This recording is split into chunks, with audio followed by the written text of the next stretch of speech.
ગંગા શબ્દ, ગંગાનો અર્થ કોઈ શક્તિ, એનો કદાચ નામ હોઈ શકે, પણ ગંગાનો મતલબ થાય છે પવિત્રતા.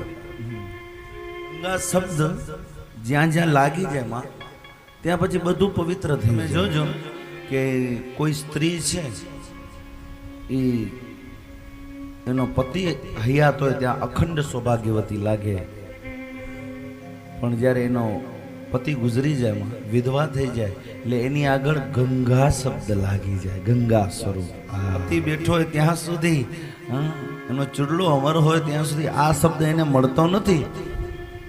આ ઘટના ઘટે સ્ત્રી માટે તો આઘાતજનક હોય, પણ સંસારનો એક કાલચક્ર છે. કોઈ વહેલા, કોઈ પહેલા, કોઈને કોઈને જવાનું છે.